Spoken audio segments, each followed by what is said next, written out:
मैं इस वक्त दुनिया के उस महबूब शायर से दरखास्त करने जा रहा हूँ जिसे हम और आप सब जनाबे इमरान प्रताप दही के नाम से जानते और पहचानते हैं।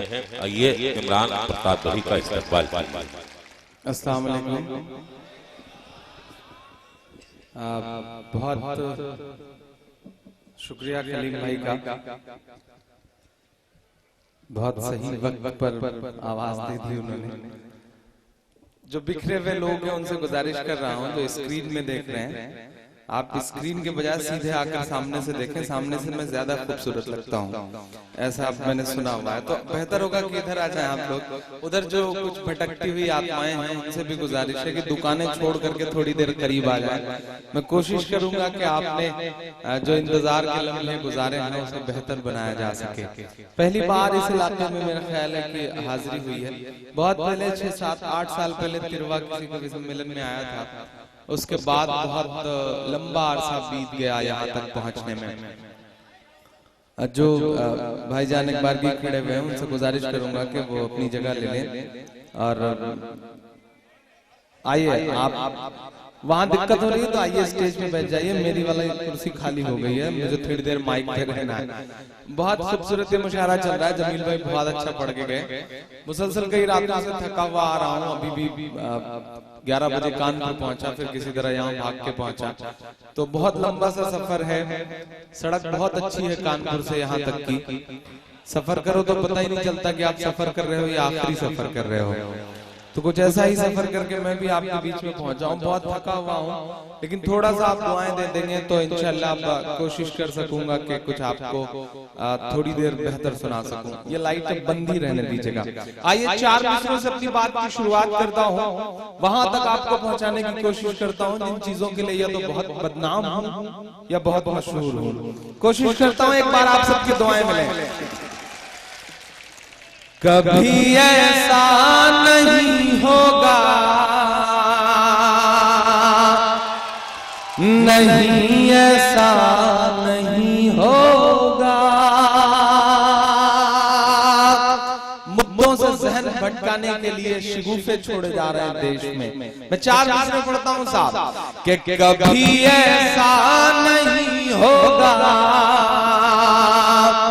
नहीं ऐसा नहीं होगा। कभी ईमान का कुरान का सौदा नहीं होगा, कभी ईमान का कुरान का सौदा नहीं होगा। हमें तुम कत्ल कर दो शौक से मंजूर है, लेकिन अब सुन के बताइएगा पीछे तक।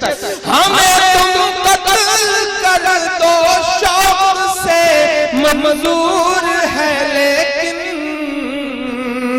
शरीयत के किसी मुद्दे पे समझौता नहीं होगा।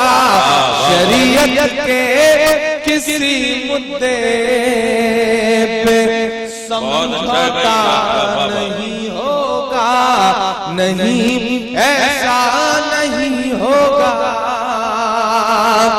कभी ऐसा नहीं होगा। बहुत शुक्रिया, आपने जो दाद दी है इसमें मेरे बाल बच्चे पल जाएंगे जो भी पैदा नहीं हुए हैं। बस थोड़ा सा आपकी और शिरकत होगी, थोड़ा सा आप और शामिल होंगे, थोड़ा सा आप और दाद देंगे तो मुझे अच्छा लगेगा, क्योंकि आपकी दाद, आपकी तालियां, आपकी दुआएं हमारे लिए वैसे ही हैं जैसे अमर सिंह के लिए जया प्रदा। तो थोड़ा सा ठीक ठाक ढंग से मिलती रहेंगे तो बेहतर काम चलता रहेगा। मैं 4 मिसरे और पढ़ता हूँ। बहुत अच्छा सुन रहे हैं आप, बहुत मोहब्बत से सुन रहे हैं। हक देने की बातें कर रहे हैं साहब कि नहीं अब हक दिया जाए, तलाक तलाक तलाक। मैं पढ़ता हूँ मिसरे, पहुंचिएगा अगर मेरे एहसास तक तो साथ दीजिएगा कि महज पीएम नहीं है आप उन मादी लफंगों के, मेरा तेवर मेरी खुददारी बोलती है, अगर सच लगे तो मेरा साथ दीजिएगा। मुझको जालिम का तरफदार नहीं लिख सकते, कम से कम वो मुझे लाचार नहीं लिख सकते। जहां हथेली के लिए बोल रहा हूँ जो सच, उसको इस देश के अखबार नहीं लिख सकते, उसको इस देश के अखबार नहीं लिख सकते। मैं हिम्मत करता हूँ आप मेरी आवाज से आवाज मिलाएंगे तो इंशाल्लाह आवाज वहां तक पहुंचेगी। मैं पढ़ता हूँ साहब कि महज पीएम नहीं है आप उन्मादी लफंगों के, जरा सा वक्त हिंदुस्तान के अमनो चैन को दीजिए, जरा सा वक्त हिंदुस्तान के अमनो चैन को दीजिए। हमारी औरतों को हक बराबर बात में देना। अब पहुंचा मिस्रा, आप तक तो बता देना कि आप अभी जिंदा थे, बचे हुए लोग यहाँ पर। हमारी औरतों को हक बराबर बात में देना, वो हक पहले तो मोदी जी जशोदा बेन को दीजिए। बहुत अच्छा है भाई इमरान, जिंदाबाद। वाह वाह, बहुत शुक्रिया। आरिफ साहब ने जो माला डाली है, ऐसे लगा जैसे बिल्कुल आखिरी लम्हा हो, जनाजा निकल रहा और उस पर माला डाली गई हो। हालांकि मेरा तो नहीं निकल रहा, लेकिन माला का जनाजा जरूर निकल रहा है। लेकिन फिर भी ये इनकी मोहब्बतें हैं। आरिफ भाई बहुत अच्छे आदमी हैं। तहसीन साहब और ताहिर साहब बड़े समझदार आदमी हैं। इन्होंने मेरे पीछे आरिफ साहब को छोड़ दिया कि किसी भी तरह ले आओ बंदे को। और आरिफ साहब माशाल्लाह इतने बिजनेसमैन आदमी कि 5 रुपए में 50 रुपए का काम लेने का हुनर आता है। रात के 2-2 बजे फोन करके, इमरान भाई आप आ रहे हैं ना? मैंने कहा जी भाई आ रहा हूं। अच्छा आप कर क्या रहे हैं रात के 2 बजे? अब मैं क्या बताऊं, मेरी शादी नहीं है, वरना मैं बंदे से क्या बताता कि मैं क्या कर रहा हूँ। लेकिन इतने मोहब्बत और इतने मुखलिस आदमी हैं कि छोड़ा नहीं इन्होंने पीछा, और आखिरकार डेट इन्होंने चेंज करी और बुला ही लिया। इनकी मोहब्बतों को सलाम। और मैं चाहता हूँ कि ताहिर साहब का बहुत नाम सुन रखा है मैंने, बड़ी धमक है आपकी, बड़ी गूंज है लखनऊ तक आपकी। एक बार जोरदार तालियां उनके लिए बजे। और ताहिर साहब आप खुशनसीब हैं कि अवाम आपसे इतना प्यार करती है, वरना मैंने तो तमाम ऐसे विधायक और पूर्व विधायक देखे हैं कि जिनकी तरफ पब्लिक आंख उठा के देखना तक पसंद नहीं करती। तो आप खुशनसीब हैं कि लोग आपसे इतना प्यार करते हैं। और ये तालियां, ये मोहब्बतें सबूत हैं कि निजाम बदलने वाला है। आइए मैं पढ़ता हूँ और आपसे कि महज पीएम नहीं है आप उन्मादी लफंगों के, जरा सा वक्त हिंदुस्तान नो चैन को दीजिए। हमारी औरतों को हक बराबर बात में देना, ये हक पहले तो मोदी जी जशोदा बेन को दीजिए। ये हक पहले तो दीजिए जशोदा बेन को दीजिए। बहुत शुक्रिया। यहाँ मीडिया के भी तमाम साथी बैठे होंगे। 4 मिसरे पढ़ता हूँ बिल्कुल ताजा से, नए से। ये लाइट अगर बंद हो सके तो बेहतर है, क्योंकि इससे कीड़े बहुत उड़ रहे हैं। तो बेहतर हो अगर ये बंद कर दे तो अच्छा रहे। 4 मिसरे पढ़ता हूँ साहब। एक स्ट्राइक हुई, दुनिया ने, मीडिया ने प्रोपेगेंडा खड़ा किया कि सर्जिकल स्ट्राइक हुई। हालांकि कुछ समझदार लोगों ने उसे सर्जिकल नहीं बल्कि फर्जिकल स्ट्राइक करार दिया। लेकिन मैं उस पर कोई सवाल नहीं खड़ा कर रहा साहब। मैं तो सिर्फ ये कहता हूँ कि 2.5 महीने से, पिछले 2.5 महीने से 29 जवानों को लेकर के एयरफोर्स का एक विमान लापता है। और पिछले 2.5 महीने में हमारे देश ने उनका सुराग तक पता नहीं लगा पाए। हमारा अपना देश 29 जवान। 19 जवान उस दिन पुरी में शहीद हुए। 19 मिलिट्री के बेस कैंप में 4 लोग घुस करके हमारे 19 जवानों को मार देते थे। एक बारामूला की सरहद के पार जिंदा पाकिस्तान के कब्जे में है। 2 उस दिन बारामूला में मारे गए हमारे जवान। गिनती जोड़ डालिए और 2014 से पहले के भाषण आपको याद होंगे। मैं 4 मिसरे पढ़ता हूँ। कल दिल्ली में था जामिया के मुशारे में, उनकी छाती पे खड़ा होकर के ये 4 मिसरा पढ़ के आया। यहाँ भी पढ़ता हूँ और आपसे दुआएं मांगता हूँ साहब।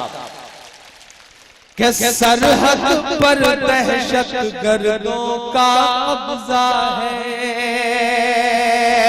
सरहद पर दहशत गर्दों का कब्जा है, मुल्क पे झूठे हमदर्दों का कब्जा है, मुल्क पे झूठे हमदर्दों का कब्जा है। एक के बदले 10 सर की उम्मीद न रख। अब जिन्होंने हाथ नहीं खोला उन्हें भी कसम देता हूँ अगले मिसरे पे।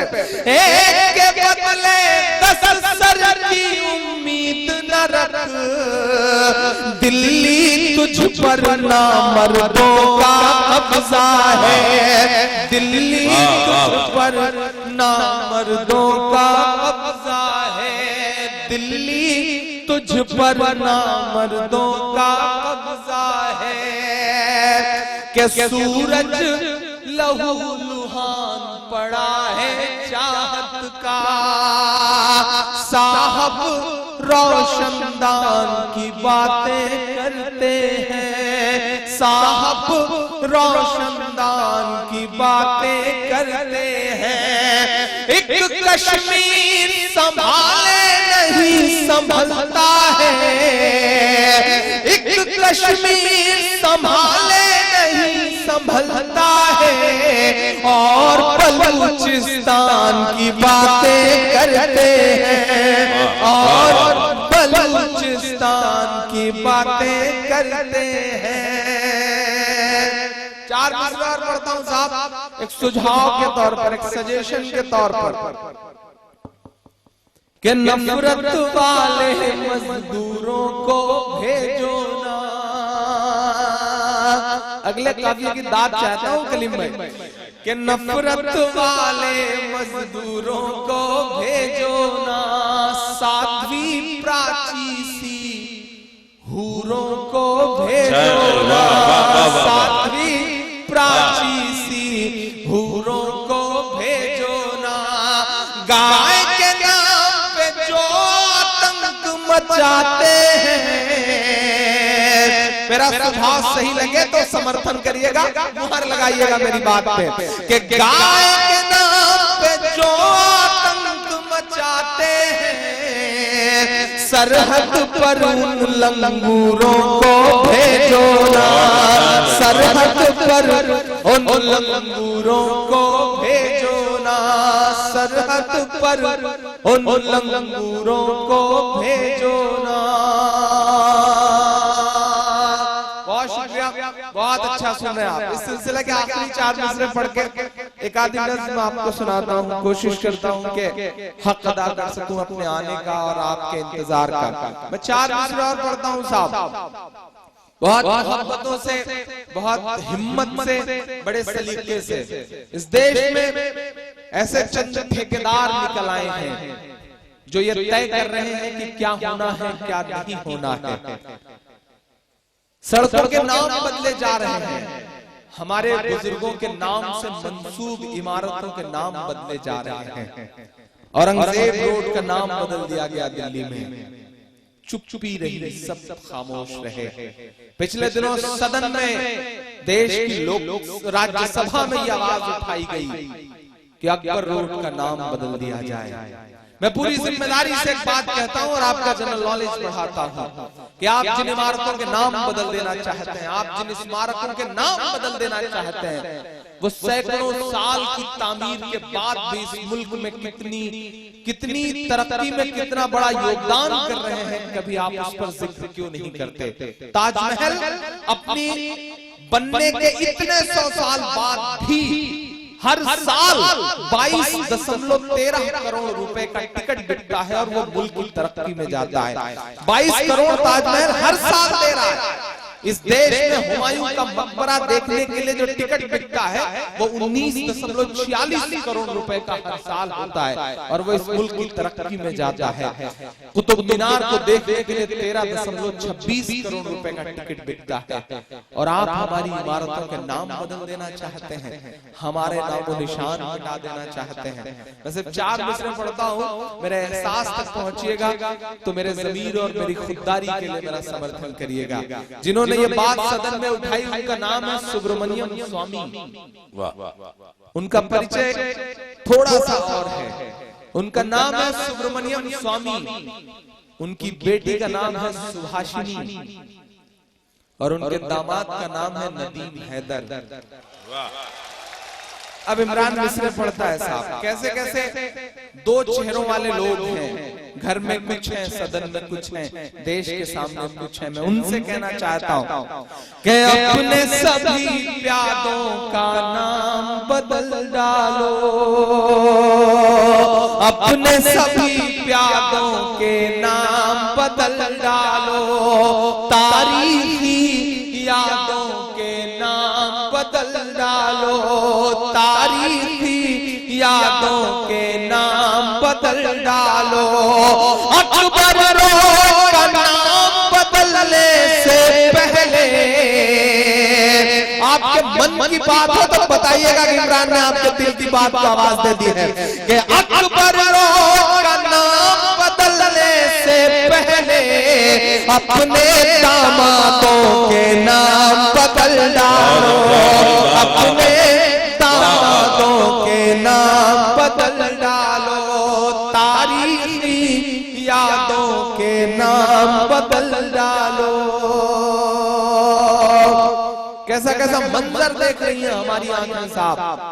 वो तिरंगा जिसके लिए हजारों लाखों करोड़ों हिंदुस्तानियों ने कुर्बानी दी है, वो तिरंगा जो चंद्रशेखर आजाद, भगत सिंह और अशफाक उल्लाह खान के खून से मिलकर के बनता है, उस तिरंगे की हालत ये हो गई है कि बाल ठाकरे जैसे गुंडे और दादरी में रवि जैसे हत्यारे की लाश पर डाला जा रहा है। हालत ये हो गई है। मैं 4 मिसरे पढ़ता हूँ, अगर लगे कि हाँ इसी तेवर में बात करने की जरूरत है तो आप मेरा साथ दीजिएगा, मेरे साथ खड़े होइएगा। मैं पढ़ता हूँ साहब कि अच्छा मुहूर्त है इसी साल चला जाए, वो तय करेंगे कि आपको कहां जाना है। उन्होंने ट्रैवल एजेंसी खोल रखी है कि टिकट लीजिए और चले जाइए। नहीं साहब, ये मुल्क हमारा है।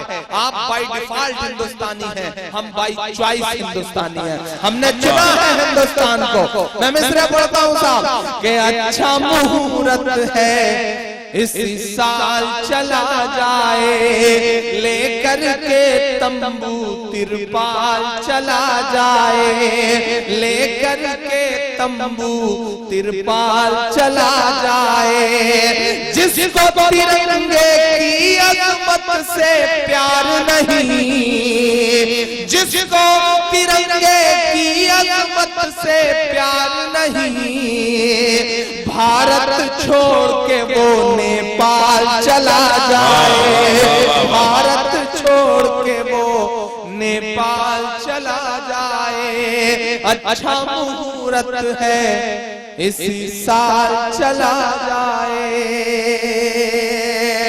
बहुत शुक्रिया, बहुत अच्छा समय। आप मुझ में थोड़ी सी और हिम्मत आती जा रही है कि मैं थोड़ी देर और आपके साथ रूबरू रह लूं, आपके साथ माइक पर रह लूं। बहुत थका हुआ था, लेकिन यकीन जानिए कि आपकी तालियों में, आपकी दुआओं में इतनी ताकत है कि वो कई रातों की थकन जो है वो अपने आप कहाँ छू मंतर हो गई पता ही नहीं चल रहा है।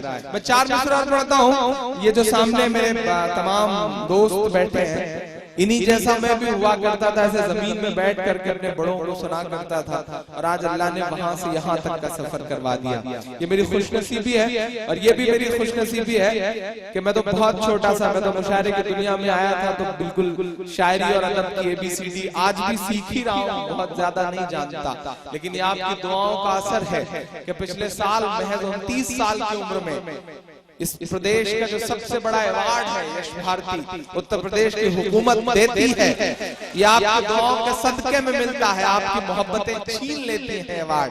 तो मैं आपकी मोहब्बतों का शुक्रिया अदा करूंगा। मैं 4 दूसरे पढ़ता हूँ। इसी बीच एक छोटा सा बच्चा चाय लेकर के आया है। चाय वालों के बारे में कुछ भी बोलते हुए डर लगता है, कब कौन चाय वाला प्रधानमंत्री बन जाए कोई भरोसा नहीं है साहब। इसलिए कुछ भी बोलने से पहले थोड़ा सोचना पड़ता है। लेकिन चूंकि चाय आई है तो 4 दूसरे याद आ गए हैं मुझे, तो मेरा मन कर रहा है मैं पढ़ दूं साहब। आपको याद होगा तहसीन भाई, ताहिर भाई के 2014 के दौरान के भाषण और 2016 आते आते जो बदलाव आया है, वो बदलाव अगर एक दूसरे में समझ में आया तो मुझे बताइएगा साहब। जी नहीं कि चाय चाय करते थे, गाय गाय करते हैं, चाय चाय करते थे। थोड़ा सा आपकी और शिरकत हो कि चाय चाय करते थे, गाय गाय करते हैं, चाय चाय करते थे, चाय चाय करते थे, गाय गाय करते हैं, जागे हैं दलित जब से, हाय हाय करते हैं, जागे हैं दलित जब से। अरे शायर की जुबान अल्लाह पता नहीं कब कबूल कर ले, कबूल करेगा, मेरा ईमान है, मेरा यकीन है, तब मैं ये मिसरे पढ़ता हूँ कि 3 साल बाकी है, आने दो जरा 3 साल बाकी है, 3 साल बाकी है, आने दो जरा 19, दिल्ली भी ये कह देगी, बाय बाय करते हैं, दिल्ली भी ये कह देगी, बाय बाय करते हैं, चाय चाय करते थे। बहुत शुक्रिया, बहुत मोहब्बतें, बहुत खुलूस आपका। जो इधर लोग खड़े हैं उनसे गुजारिश करूंगा कि थोड़ा सा आप सब भी शिरकत कर देंगे तो मुशारा और अच्छा हो जाएगा। जो लोग खड़े हैं, जो लोग जमीनों में बैठे हैं या फिर कुर्सियों पर बैठे हैं, वो कुर्सियों पे बैठे हैं उसके बाद भी बोल रहे हैं। ये कन्नौज में ही हो सकता है साहब, ये बुरसहागंज में ही हो सकता है, वरना हमारे देश में तो कुर्सी मिल जाती है तो आवाज तो अपने आप छिन जाती है। लेकिन आप फिर भी बोल रहे हैं तो मैं सलाम करूंगा आपको। आप लोग तो खड़े हैं, आप लोग तो थोड़ा सा और बेदारी से दाद दे सकते हैं। मैं 4 दूसरे पढ़ता हूँ साहब। हमारे देश में एक बाबा है, बड़े समझदार लोग, मुझे नहीं पता था कि इतने समझदार लोग। दुनिया की हर बीमारी के इलाज का दावा करने वाला बंदा आज तक अपनी फड़कती हुई आंख नहीं सही कर पाया। वाह क्या अच्छा है भाई। मैं नाम नहीं लूंगा, नहीं आप जान जाएंगे कि मैं बाबा रामदेव जी की बात कर रहा हूँ।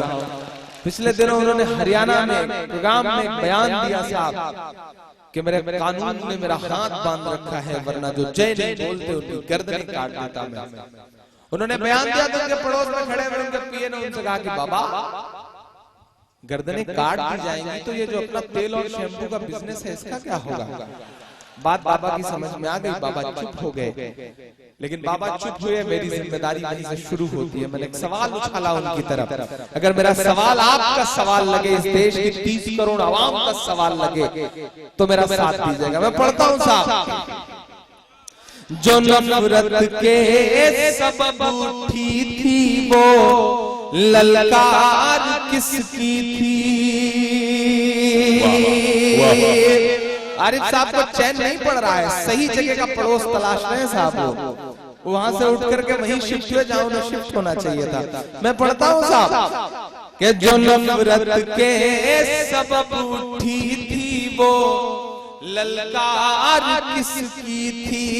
हमारे खून को प्यासी थी वो तलवार किसकी थी, हमारे खून को प्यासी थी वो तलवार किसकी थी, हमारी गर्दने मत काटिए बस ये बता दीजिए।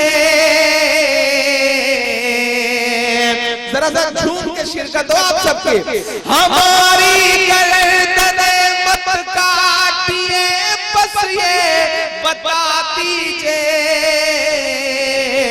जिसे तुम पहन कर भागे थे वो सलवार किसकी थी, जिसे तुम पहन कर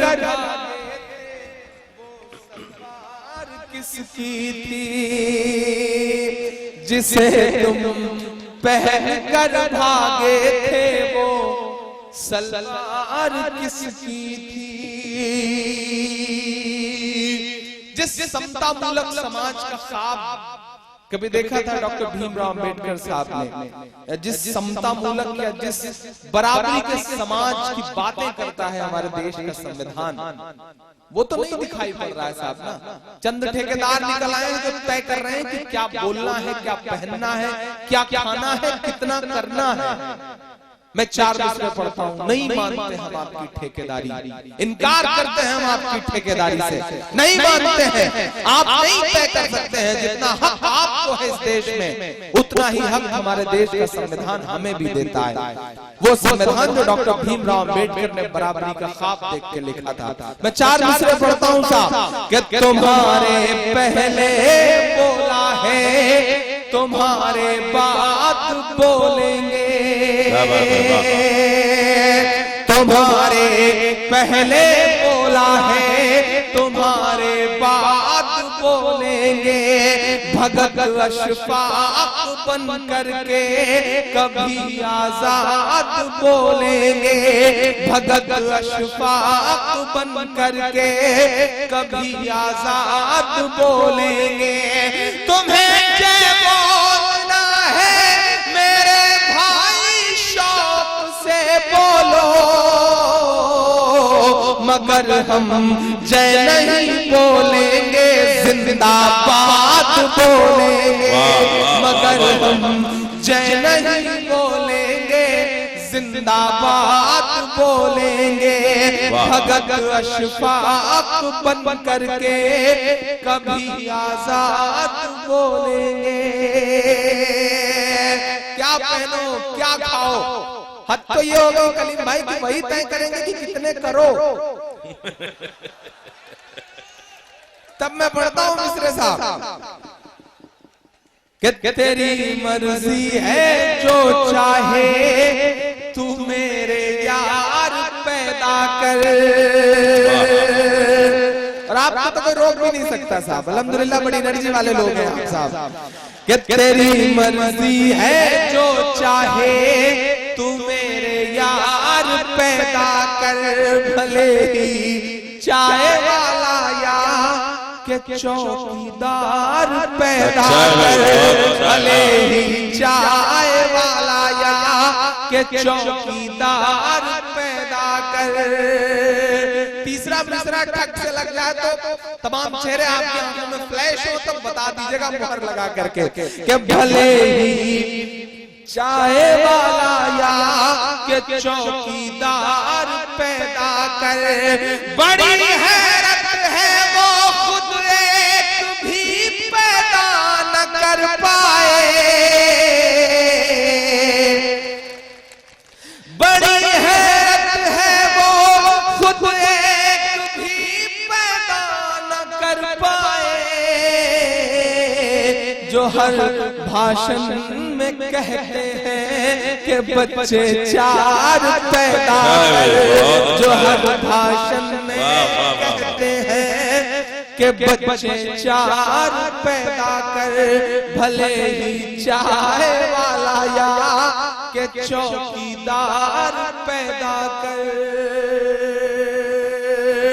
बहुत शुक्रिया, बहुत मोहब्बत है। 4 मिसरे और पढ़ता हूँ साहब, बहुत खुलूस से आप सुन रहे हैं। हिंदुस्तान बहुत खूबसूरत सा मुल्क है साहब। इस मुल्क का ताना बाना ही कुछ ऐसा है कि बहुत ज्यादा दिन ये फासिस्ट ताकतों को बर्दाश्त भी नहीं करता।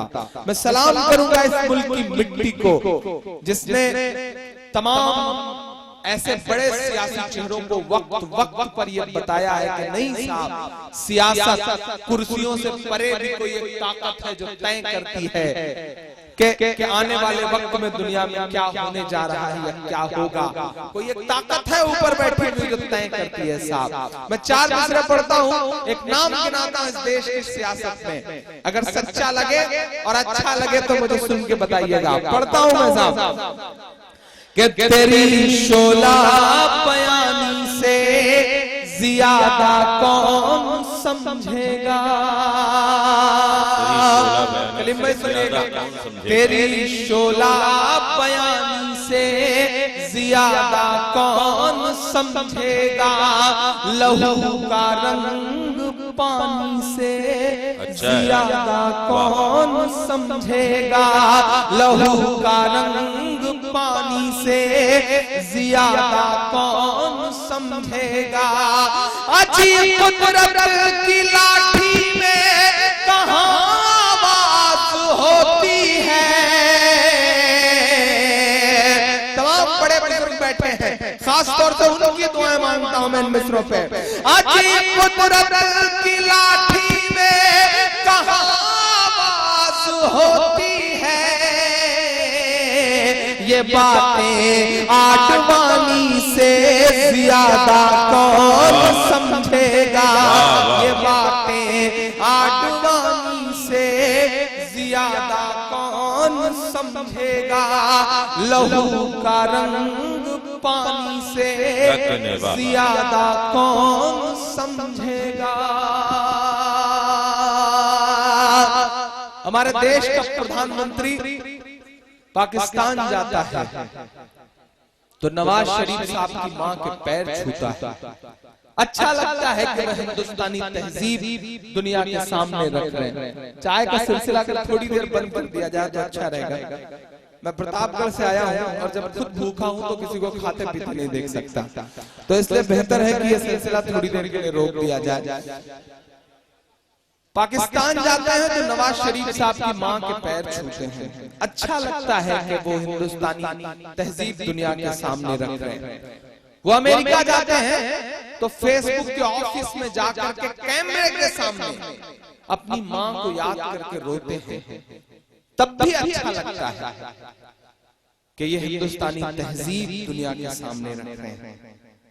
लेकिन कभी कभी मन करता है कि उनसे कहूं कि नरेंद्र दामोदर मोदी साहब, माएं हिंदुस्तान में और भी हैं। मैं 4 मिसरे पढ़ता हूं। दिल्ली से महज 40 किलोमीटर दूर उन्हें खून नहीं दिखता, उन्हें लाश नहीं दिखती, आज तक चुप्पी ओढ़े बैठे हैं। मैं पढ़ता हूं, मेरे एहसास मेरे दर्द तक पहुंचेगा तो बताइएगा। पढ़ता हूं साहब कि फजा में उड़ रहे जहरीले जुगनू क्यों नहीं दिखते। उलेमाओं का डेलीगेशन बुला करके वो कहते हैं कि मुसलमानों रात के 12 बजे आपके लिए हमारे दरवाजे खुले हैं, कोई दिक्कत हो तो हम तक आइए। वो ये कहते हैं, उलेमाओं का डेलीगेशन उनसे मिलकर निकलता है कि बिहार से गिरिराज सिंह कहते हैं कि मेरी ट्रेवल एजेंसी से टिकट लो और पाकिस्तान चले जाओ। एक बहुत ही बदसूरत चेहरे की एक औरत कहती है कि टिकट लो और पाकिस्तान चले जाओ। मुझे मेरे शायर दोस्त महशर अफरीदी का एक शेर याद आता है कि वो चाहते हैं कि हिंदुस्तान छोड़ दें हम, वो चाहते हैं कि हिंदुस्तान छोड़ दें हम, बताओ भूत के डर से मकान छोड़ दें हम। मैं मिसरे पढ़ता हूं साहब कि फजा में उड़ रहे जहरीले जुगनू क्यों नहीं दिखते, किसी भी हादसे के सारे पहलू क्यों नहीं दिखते, किसी भी हादसे के सारे पहलू क्यों नहीं दिखते।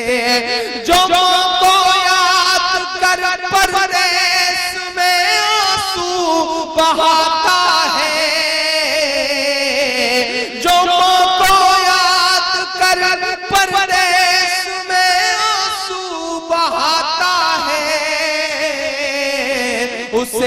अखलाक की अम्मी के आंसू क्यों नहीं दिखते, उसे अखलाक की अम्मी के आंसू क्यों नहीं दिखते, फजा में उड़ रहे जहरीले जुगनू क्यों नहीं दिखते।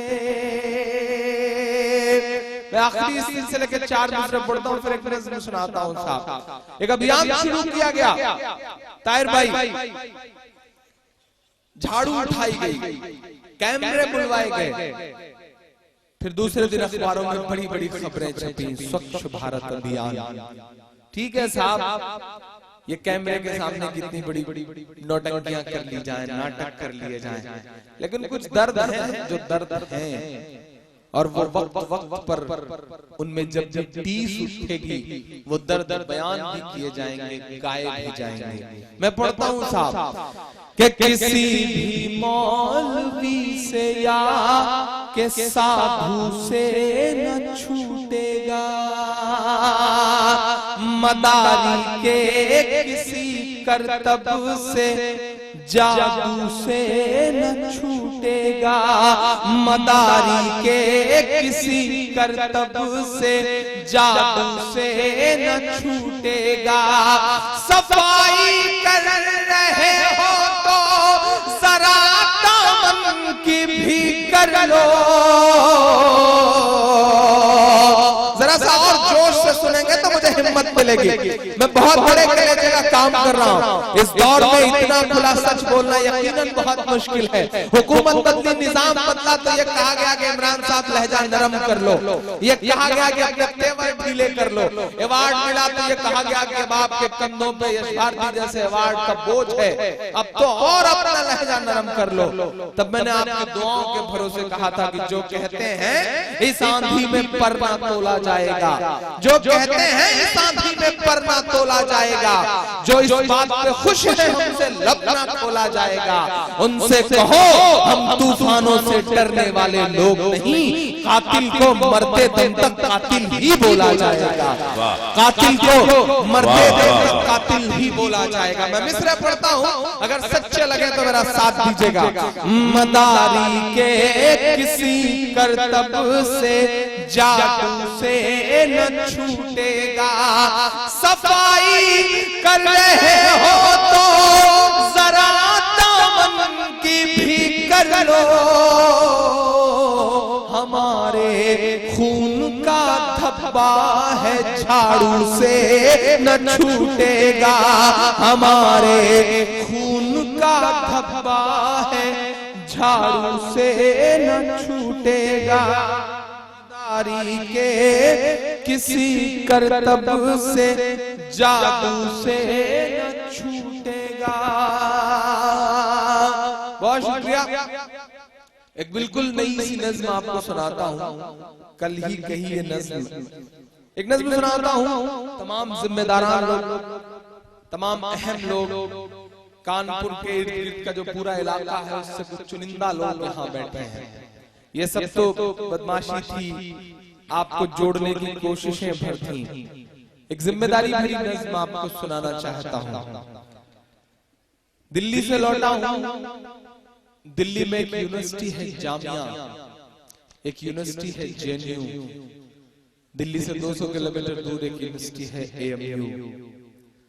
आजकल हमारी हुकूमतों के निशाने पर पॉलिटिकल पार्टियां या नेताओं से कहीं ज्यादा वो यूनिवर्सिटियां हैं जहां के बच्चे बोल रहे हैं, जहां के बच्चे लड़ रहे हैं। जेएनयू कुछ ज्यादा ही निशाने पर है। पिछले 7 दिन से 22 साल का लड़का नजीब गायब है। इस देश की राजधानी से पिछले 7 दिन से 22 साल का एक लड़का गायब है। उसकी माँ जेएनयू यूनिवर्सिटी में बैठ करके तड़प तड़प करके रो के दुनिया से कह रही है कि मुझे मेरा बेटा वापस ला दो। बात सिर्फ इतनी थी कि एबीवीपी नाम का भारतीय जनता पार्टी का एक छोटा सा संगठन है स्टूडेंट्स का, उसके कुछ बच्चों से झगड़ा हुआ तो कहा गया कि इसे 72 हूरों के पास भेज दो। मैं एक नज़्म पढ़ता हूँ, मैं उस माँ का दर्द गाना चाहता हूँ। कल मैं उस माँ से मिल के आया हूँ, उसके आंसुओं की तड़प को महसूस किया है मैंने। मुझे लगा कि अगर उस माँ की जगह मेरी माँ होती, नजीब की जगह कोई इमरान होता, तो शायद वो माँ भी ऐसे ही रो रही होती। उस माँ की जगह अगर आप अपनी भी माँ को महसूस करें तो शायद आपको भी वो दर्द अपना सा दर्द लगेगा। मैं एक नज़्म सुनाता हूँ, बिल्कुल नई सी नज़्म है, आप मेरे एहसास तक पहुंचिएगा। पढ़ता हूँ, आप सुनिएगा। सुना था कि बेहद सुनहरी है दिल्ली। वाह, बिल्कुल नई सी नज़्म है, कल पहली बार जामिया के मुशायरे में पढ़ा मैंने, कल ही हुई ये नज़्म। पढ़ता हूँ साहब कि सुना था कि बेहद सुनहरी है दिल्ली, समंदर सी खामोश गहरी है दिल्ली। सुना था कि बेहद सुनहरी है दिल्ली, समंदर सी खामोश गहरी है दिल्ली, मगर एक माँ की वो आँखों में अश्कों का दरिया समेटे, वो उम्मीद का एक नजरिया समेटे, यहाँ कह रही है वहाँ कह रही है, यहाँ कह रही है वहाँ कह रही है, तड़प कर के ये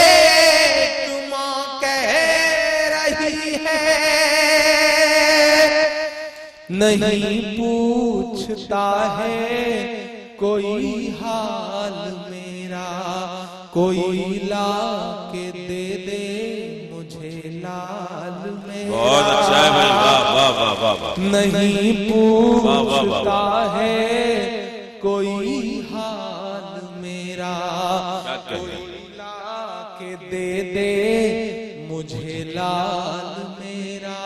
सुना था कि बेहद सुनहरी है दिल्ली, समंदर सी खामोश गहरी है दिल्ली, मगर एक माँ की सदा सुन न पाए तो लगता है गूंगी है बहरी है दिल्ली। वो आँखों में अश्कों का दरिया समेटे, वो उम्मीद का नजरिया समेटे, यहाँ कह रही है वहाँ कह रही है, तड़प कर के ये माँ कह रही है। नहीं पूछता है कोई हाल मेरा, कोई ला के दे दे मुझे लाल मेरा। कि उसे लेके वापस चली जाऊंगी मैं, पलट कर कभी फिर नहीं आऊंगी मैं। उसे लेके वापस चली जाऊंगी मैं, पलट कर कभी फिर नहीं आऊंगी मैं। वही है बुढ़ापे का मेरे सहारा, वो बिछड़ा तो जिंदा ही मर जाऊंगी मैं। बहुत अच्छा है भाई, उसे लेके वापस चली जाऊंगी मैं, पलट कर कभी फिर नहीं आऊंगी मैं। वही है बुढ़ापे का मेरे सहारा, वो बिछड़ा तो जिंदा ही मर जाऊंगी मैं। वो है जिंदगी भर की मेरे कमाई, वही तो है सदियों का आमाल मेरा। कोई ला के दे दे मुझे लाल मेरा, नहीं पूछता है कोई हाल मेरा। आखिरी बंद पढ़ता हूँ इस नज़्म का साहब। जो शिद्दत है, जो तड़प है, जो दर्द है उस माँ के आंसू में, सामने से महसूस किया है मैंने। मैं आखिरी बंद पढ़ता हूँ उस माँ के उन आंसुओं के हवाले से। ये टीवी के एंकर कहाँ मर गए हैं। कोई खबर आपको इस देश के टीवी चैनलों पे नहीं दिखाई पड़ेगी। एक फर्जी सेक्स स्कैंडल की सीडी मिल जाती है तो 7 दिन तक इस देश के बेशर्म चैनल चीख चीख करके वीडियो फुटेज दिखाते हैं, लेकिन इन चैनलों के हेड ऑफिस से महज 10 किलोमीटर की दूरी पर राजधानी में एक मां रो रही है, लेकिन इन बेशर्मों के कान पर जूं तक नहीं रेंग रही है। तब मैं पढ़ता हूँ साहब, ये टीवी के एंकर कहाँ मर गए हैं, ये गांधी के बंदर कहाँ मर गए हैं, ये टीवी के एंकर कहाँ मर गए हैं, ये गांधी के बंदर कहाँ मर गए हैं। मेरी चीख और मेरी फरियाद कहना, मेरी चीख और मेरी फरियाद कहना, ये मोदी से एक माँ की रुदाद कहना। और आगे के जो 4 मिसरे हैं, अगर वो लगे कि ईमान के और यकीन के मिसरे हैं, तो अब तक जिन्होंने हाथ नहीं खोला, मैं हर उस हाथ को कसम देता हूँ कि यहाँ से आपकी तालियों का शोर दिल्ली तक जाना चाहिए। मैं पढ़ता हूँ, बचा के रखिए ये तालियां। अगले जो 4 मिसरे हैं वो पुकारेंगे आपको। मैं पढ़ता हूँ साहब, मेरी चीख और मेरी फरियाद कहना, ये मोदी से एक माँ की रुदात कहना, कहीं झूठ की शख्सियत बह न जाए, कहीं झूठ की शख्सियत बह न जाए, ये नफरत की दीवार छत बह न जाए, है एक माँ के अश्कों का सैलाब साहब, है एक माँ के अश्कों का सैलाब साहब, कहीं आपकी सल्तनत बह न जाए। वाह वाह वाह वाह वाह, बहुत अच्छा है भाई, वाह वाह वाह, क्या अच्छा है इमरान, वाह वाह वाह। कहीं झूठ की शख्सियत बह न जाए, कहीं झूठ की शख्सियत बह न जाए, ये नफरत की दीवार छत बह न जाए, है एक माँ के अश्कों का सैलाब साहब, कहीं आपकी सल्तनत बह न जाए। उजड़ सा गया है गुलिस्तान वतन का। इतनी दुआएं भर के मेरा दामन विदा करें कि मुझे लगे कि मैं पहली बार आया और मेरा आना बहुत कामयाब सा रहा। बहुत मोहब्बत से सुना है। मैं आखिरी के 2 मिसरे पढ़ के अपनी जगह लेता हूँ, आपसे विदा लेता हूँ। बहुत शुक्रिया आप सबकी मोहब्बतों का। कहीं झूठ की शख्सियत बह न जाए, ये नफरत की दीवार छत बह न जाए, है एक माँ के अश्कों का सैलाब साहब, कहीं आपकी सल्तनत बह न जाए। उजड़ सा गया है गुलिस्तान वतन का, उजड़ सा गया है गुलिस्तान वतन का, नहीं तो था भारत ये खुशहाल मेरा, कोई ला के दे दे मुझे लाल मेरा। बहुत अच्छा है इमरान खान।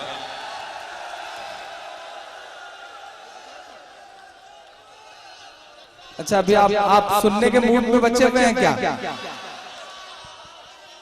जोश।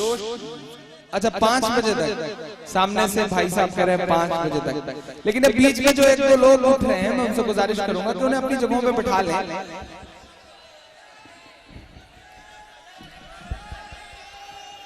जी जी ये जो लोग इधर, मुझे पता है कि आप किसी खास काम के लिए उठ रहे हैं, लेकिन मैं आपसे कहना चाहता हूं कि जो काम अभी आप घर जाके रात के 2:30 बजे करेंगे वो 4 बजे भी कर सकते हैं, तो बेहतर रहेगा कि यहीं रुके रहें। और देखिए इस वक्त 2:30 बजे रात में घर जाने के खतरे भी हैं साहब। घर जाकर के सोती हुई शेरनी को जगाओ तो मार खाने का भी डर है, तो बेहतर होगा कि आप यहीं बैठे रहो आधे घंटे के आसपास। अच्छा जी मदरसा, आपका हुक्म है मदरसे की नज़्म के लिए, मैं इंशाल्लाह वो नज़्म पहले पढ़ देता हूँ, फिर फलस्तीन की नज़्म के लिए हुक्म है, मैं इंशाल्लाह वो पढ़ दूंगा, फिर एक नज़्म अपने पसंद की हम मुसलमान हैं वो पढ़ूंगा, 3 नज़्में इंशाल्लाह आपको सुनाऊंगा। लेकिन आप थोड़ा सा और मूड में आए, मुझे लगे कि हाँ मैं लौटा हूँ तो आप जुनून में हैं, आप जोश में हैं कि दायरे में सिमट के आया है, दायरे में सिमट के आया है, हर रवायत से हट के आया है। मैं बड़े हंगाम में पढ़ने का आदी हूँ, बस थोड़ा सा आप मुझे वो थोड़ा सा माहौल देंगे तो इंशाल्लाह जितनी देर चाहेंगे मैं सुनाऊंगा आपको। दायरे में सिमट के आया है, हर रवायत से हट के आया है, आंधियों को जरा खबर कर दो,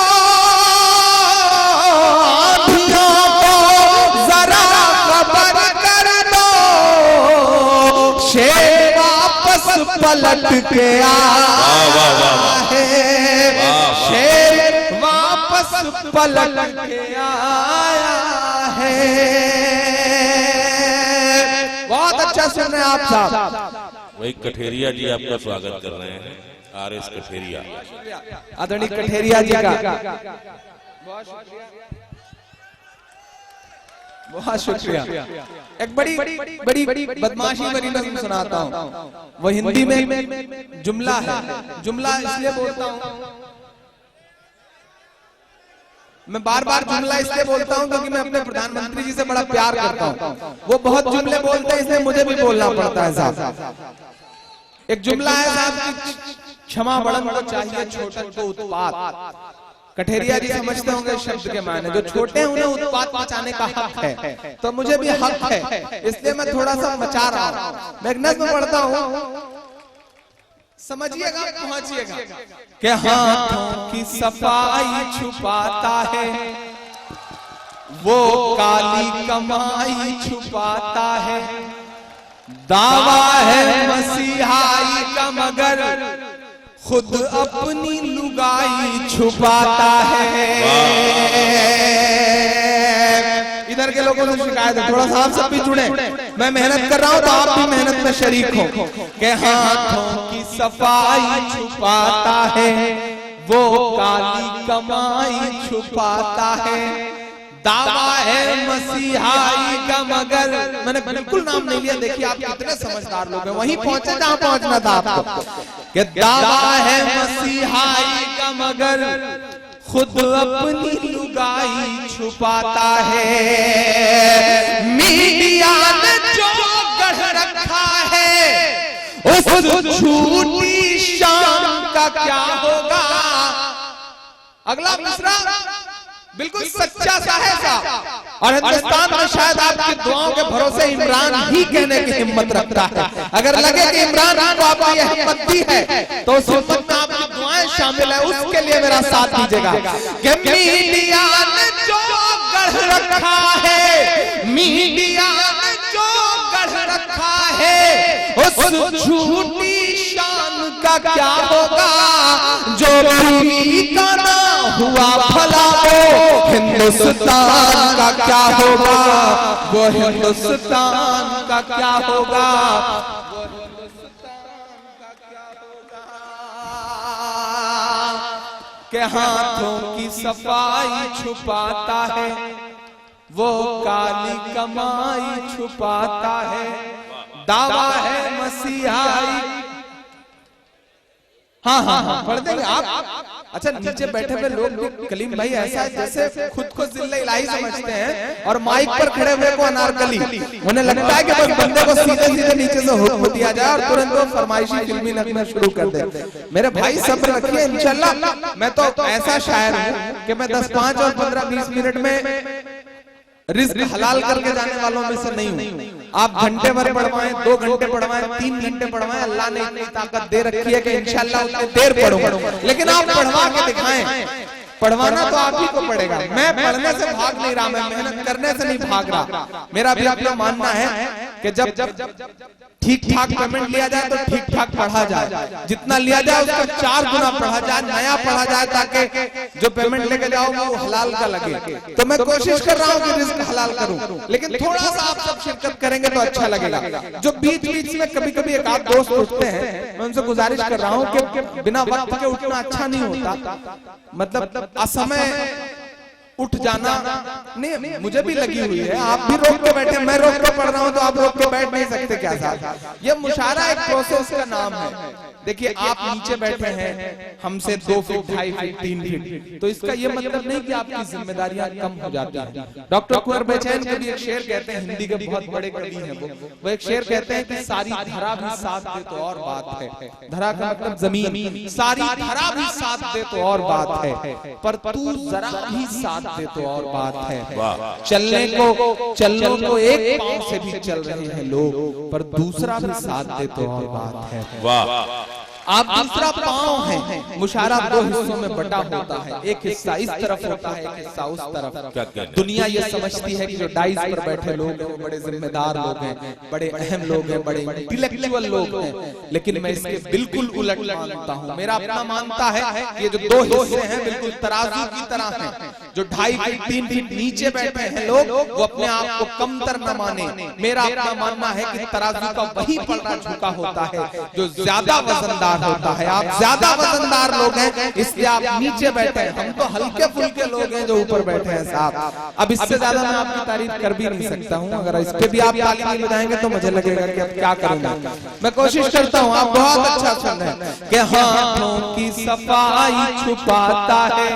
देखिए ये प्रोसेस है, ऐसा करना पड़ता है साहब, ये हमारी आदत है। वो एक बस कंडक्टर की शादी हुई तो सुहाग की सेज पर बैठ के बीबी से बोला कि बहन जी जरा और सर को 2 सवारियां और बैठ के लिए। तो ये जो आदतें इंसान की पड़ी हैं वो जल्दी जाती नहीं है साहब। मैं कोशिश करता हूँ कि ये आदतें, आज तो माशाल्लाह ताहिर साहब ने मुशारा कराया, बड़ा खूबसूरत मुशारा। पिछले दिनों कलीम भाई चंबल में डाकुओं ने मुशारा कराया, क्या खूबसूरत मुशारा, जबरदस्त मुशारा। सारी रात सामने बैठ कर डाकुओं ने इतनी दाद दी जितनी आपने भी नहीं दी है। सारे शायर बहुत खुश कि साहब जो दुनिया को मारते काटते हैं वो हमें दाद दे रहे हैं, बहुत खुश। सुबह पेमेंट का नंबर आया तो जितना कहा गया था उसका 2 गुना दिया डाकुओं ने, जैसे कि आज की उम्मीद की जा रही है 2 गुना दिया था। सारे शायर बहुत खुश कि जो दुनिया को लूटते हैं हम उनसे 2 गुना पेमेंट लेके जा रहे हैं। सारे शायर एकदम मस्त खुश। डाकुओं ने मुशारा खत्म होने के बाद पेमेंट दे करके ला करके उन्हें चंबल की सरहद के बाहर छोड़ दिया। कहा बहुत शुक्रिया आप हमारे मुशारे में आए। सारे शायर खुश खुश जब जाने लगे 3-4 किलोमीटर निकल गए तो डाकू फिर पलट के आए। जितना दिया था और जितना पहले से था सारा का सारा फिर से लूट लिया। तो शायरों ने कहा भैया जब आपको लेना था तो आपने हमें दिया क्यों? तो डाकुओं ने कहा देखिए भाई वो हमारी मेहमान नवाजी थी, ये हमारा काम है, ये तो हमें करना ही पड़ेगा। तो ये भी हमारा काम है। आप आएंगे जाएंगे मैं आपको रोकूंगा, मैं कोशिश करूंगा कि ये सिलसिला चलता रहे, प्रोसेस पूरा होना चाहिए, जो एक सिस्टम है वो पूरा होना चाहिए। एक मतलब बड़े शरीफ से आदमी के घर में डाकू घुस गए तो वो बड़ा बेचारा शरीफ सा था, उसे लगा कि लूटना तो है ही, तो मार खा के लूटने से अच्छा है कि ऐसे लूट लिया जाए। उसने डाकू को देखते ही कहा भाई ये तिजोरी की चाबी है, ये गहने यहाँ रखे हैं, पैसे यहाँ रखे हैं, सामान यहाँ रखा है, हमें मारिए पीटिए मत, लूटना है लूट लीजिए। डाकू ने चाबियां ली, तिजोरी खोला, अलमारी खोली, जो कुछ था उसकी पोटली बनाई और बना के रख दिया। तो घर वालों ने सोचा कि चलो माल गया लेकिन जान बची, अब ये चले जाएंगे। डाकू ने पोटली ला कर रखी, फिर घर वालों को इकट्ठा किया और फिर मारना शुरू किया। तो तो घर वालों ने कहा भैया जब सब लूट लिया तो मारने की क्या जरूरत है? तो डाकुओं ने कहा देखिए भाई प्रोसेस है, उसे तो पूरा करना पड़ता है ना, तो वो पूरा करना पड़ रहा है। मैं भी कोशिश कर रहा हूँ कि आप प्रोसेस पूरा करें, मैं भी प्रोसेस पूरा करूँ ताकि आप तक पहुंचा जा सके।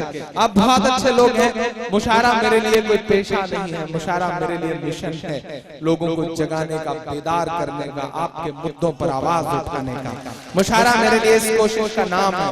मैं एक नज़्म आपकी अदालत में रखने चल रहा हूँ जिसकी फरमाइश है, एक ऐसी नज़्म जिसने मुझे इमरान बनाया, एक ऐसी नज़्म जिसने मुझे पूरी दुनिया का सफर करवाया।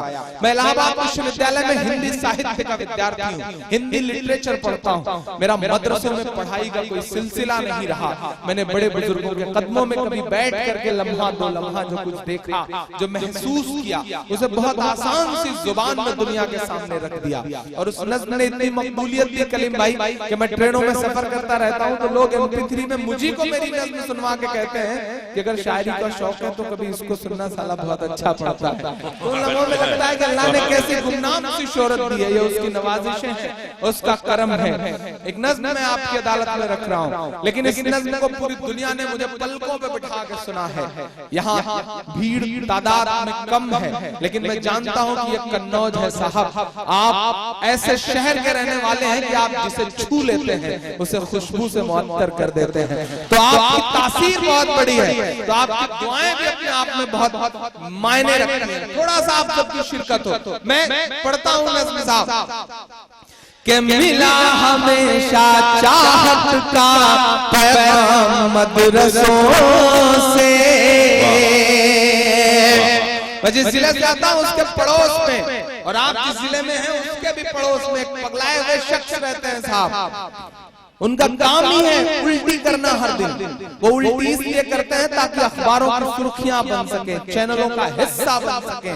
पिछले दिनों उन्होंने कहा मदरसों से ये निकलते हैं, मदरसों से वो निकलते हैं। मैंने छाती ठोंक के कहा कि ठीक है साहब, चूंकि आप इस देश की एक बड़ी अदालत की नुमाइंदगी करते हैं, इसलिए सियासत ने आपको हक दिया है कि आप कुछ भी बोले, लेकिन हमें जिस चीज पर नाज है, हमें जिस चीज पर फख्र है, वो मैं गिनाता हूँ कि नहीं ऐसा नहीं है कल या परसों से नहीं निकले। कई अरमान हैं दिल में जो बरसों से नहीं निकले। नहीं ऐसा नहीं है कल या परसों से नहीं निकले। कई अरमान हैं दिल में जो बरसों से नहीं निकले। हो आसाराम नित्यानंद या के पाल बाबा हो, खुदा का शुक्र है ये सब मदरसों से नहीं निकले। खुदा का शुक्र है ये सब मदरसों से नहीं निकले। मैं नज़्म पढ़ता हूँ साहब कि मिला हमेशा चाहत का पैगाम मदरसों से, मिला हमेशा चाहत का पैगाम मदरसों से। मत जोड़ो आतंकवाद का नाम मदरसों से, कोई इल्जाम मदरसों से, कोई इल्जाम मदरसों से। बहुत शुक्रिया, बहुत मोहब्बत है, असर पड़ता है साहब। जब मैं मुशायरों में आया मैंने इस तरह की नज़्में कहनी शुरू की तो बड़े बुजुर्गों ने कहा कि तुम जो पढ़ते हो इसे अदब में जगह नहीं मिलेगी।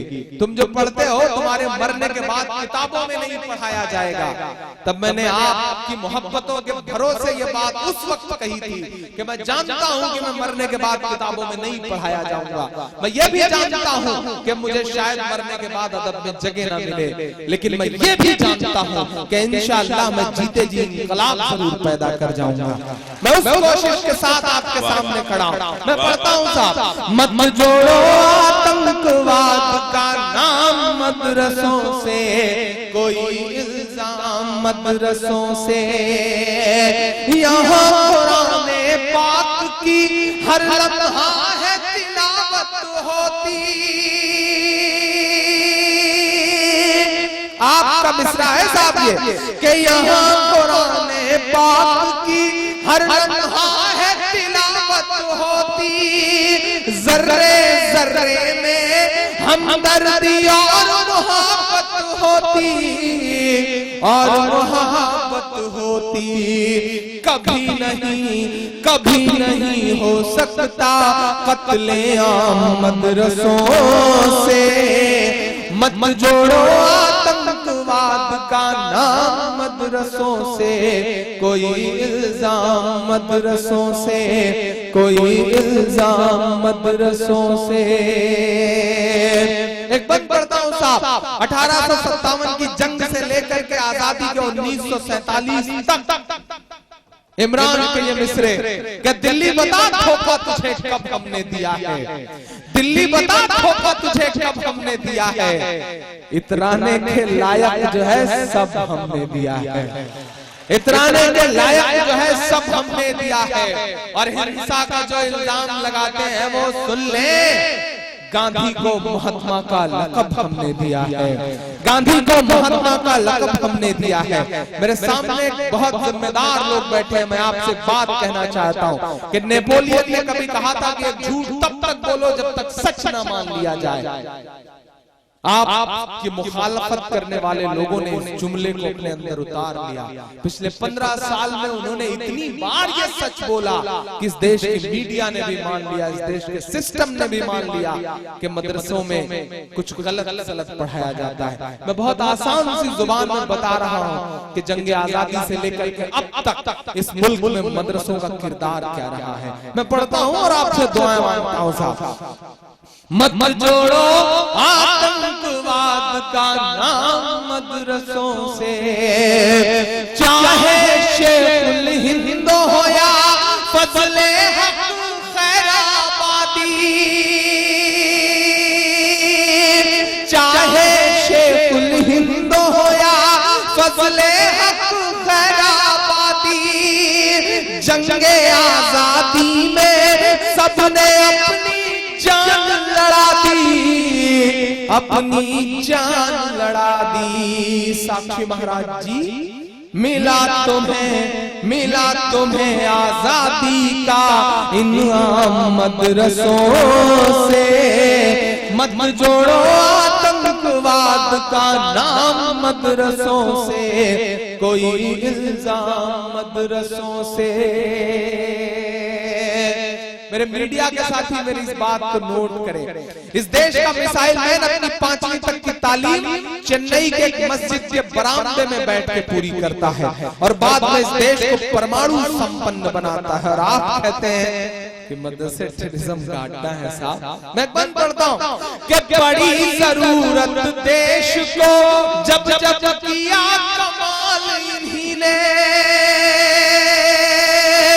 भारत क्रिकेट का विश्व कप जीतता है, क्रिकेट के भगवान सचिन तेंदुलकर को जीत का जश्न मनाना होता है, तो उन्हें कंधे पर उठाने के लिए गुजरात की मस्जिद के मुअज्जिन का लड़का यूसुफ पठान आगे आता है, उन्हें कंधे पे उठा के पूरे स्टेडियम के चक्कर लगाता है।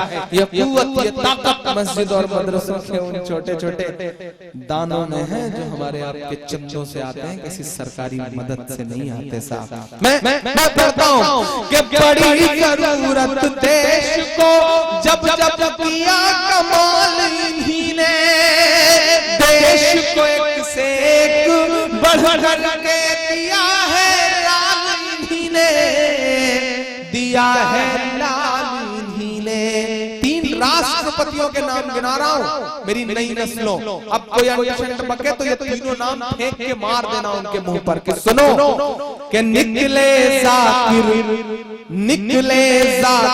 फखरुद्दीन कलाम मदरसों से, मत जोड़ो आतंकवाद का नाम मदरसों से, कोई इल्जाम मदरसों से, कोई इल्जाम मदरसों से।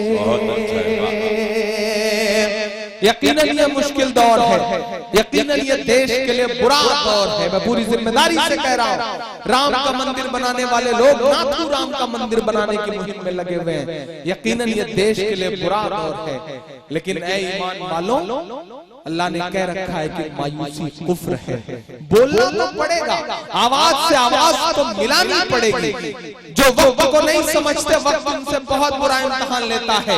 जिन अंग्रेजों की हुकूमत में कभी सूरज नहीं डूबता था, वो वक्त को नहीं पहचान सके तो आज उनके राजाओं के कपड़े बैंड बाजे वाले पहनते हैं। वक्त को पहचानना तो पड़ेगा, वक्त से आंख तो मिलानी पड़ेगी, सच को सच की तरह बोलना तो पड़ेगा, क्योंकि असर तो पड़ता है। कलीम भाई मेरे दोस्त दोस्त हैं रवीश कुमार, एनडीटीवी के बहुत बड़े जर्नलिस्ट इस देश के। एक दिन मैं उनके साथ बैठा था तो उन्होंने कहा कि इमरान अपने लोगों से कहो कि बोलने से असर पड़ता है। टीवी चैनल तुम्हारे नहीं हैं, ये सच है, अखबार तुम्हारे नहीं है, लेकिन अब तो ये दौर बदल चुका है। ये तो मल्टीमीडिया मोबाइलों का दौर है, ये तो स्मार्टफोन का दौर है, ये तो सोशल मीडिया का दौर है। इसका इस्तेमाल करिए, बोलिए, अपनी बात रखिए, क्योंकि बोलने से असर तो पड़ता है साहब। मैं बहुत छोटा सा वाक्य सुना के आखिरी बंद इस नज़्म का आपको सुनाता हूँ। वक्त पर बोलने से असर तो पड़ता है। एक छोटी सी नन्ही सी गौरैया थी, एक जंगल में आग लगी थी, उसका भी आशियाना उस जंगल की आग में धू-धू करके जल रहा था। वो अपने आशियाने को जलता हुआ देख रही थी, मायूस थी, रो रही थी। एकाएक अल्लाह ने उसे पता नहीं कहां से ताकत दी, हिम्मत दी, वो उड़ करके पड़ोस के एक तालाब पे गई जो दूसरे जंगल में था। उसकी चोंच में जो 2-3 बूंद पानी आ सकता था, वो भर करके अपनी चोंच में दहकती हुई आग के ऊपर उड़ के आई और अपनी चोंच में भरा हुआ 2 बूंद पानी उस दहकती आग पर छोड़ दिया। फिर पलट के गई, फिर 2 बूंद पानी भर करके ले आई, फिर पलट के आई, फिर पलट के गई। ये करते करते जब वो बहुत थक गई तो पड़ोस के जंगल की डाल पर बैठ कर सुस्ताने लगी। तो वहां बैठे हुए अजगर ने उससे कहा, क्यों री गौरैया, तुझे क्या लगता है तेरे 2 बूंद पानी से जंगल की इतनी बड़ी आग बुझ जाएगी? तो गौरैया के जवाब को मेरा जवाब समझना, ताहिर भाई का जवाब समझना, तहसीन साहब का जवाब समझना। गौरैया ने कहा कि मुझे ये पता है कि मेरे 2 बूंद पानी से जंगल की इतनी बड़ी आग का कुछ नहीं होने जा रहा है, लेकिन उससे भी बड़ी बात मुझे ये पता है कि कल जब जंगल का इतिहास लिखा जाएगा तो मेरा नाम आग लगाने वालों में नहीं बल्कि आग बुझाने वालों में लिखा जाएगा। मैं उस कोशिश के लिए आपके सामने खड़ा हूँ, मैं उस मुहिम के लिए आपके सामने खड़ा हूँ। मैं एक बंद पढ़ता हूँ साहब, 1857 की जंग के बाद अंग्रेजों को लगा कि हिंदुस्तान पे हुकूमत बहुत मुश्किल है। हम लड़ रहे थे उस वक्त, हम लड़ रहे थे उस वक्त, हमसे छीनी गई थी हुकूमत, हमारे पुरखों से छीनी गई थी हुकूमत, हम लड़ रहे थे। अंग्रेजों को लगा कि हिंदुस्तान पे हुकूमत मुश्किल है, हुकूमत करना है तो मुसलमानों को मिटाओ, मुसलमानों को मिटाना है तो कुरान मिटाओ। पश्चिमी उत्तर प्रदेश के तमाम दरख्त आज भी इस बात के गवाह हैं कि एक साथ सैकड़ों उलेमा को फांसियां दी हैं फिरंगियों ने, और ये कहा कि इनकी लाशें तब तक मत उतरने देना जब तक आवाम के मन से इंकलाब और क्रांति का भूत न उतर जाए। हमने वो कुर्बानियां दी हैं। मैं एक बंद पढ़ता हूँ साहब, अब तक जो कुछ कहा एक तरफ, ये एक तरफ एक बंद, क्योंकि इसे सुन के अम्मी अक्सर मुझसे कहती हैं कि ये मुझे बहुत पसंद है, इसलिए ये मुझे भी बहुत पसंद है। मैं आपकी अदालत में रखता हूँ साहब कि जंगे आजादी में फिरंगी लाख कुरान चलाए, आपके ईमान को पुकारता है अगला मिसरा कि जंगे आजादी में फिरंगी लाख कुरान चलाए, किसी भी हाफिज के दिल से एक हर्फ मिटा ना पाए।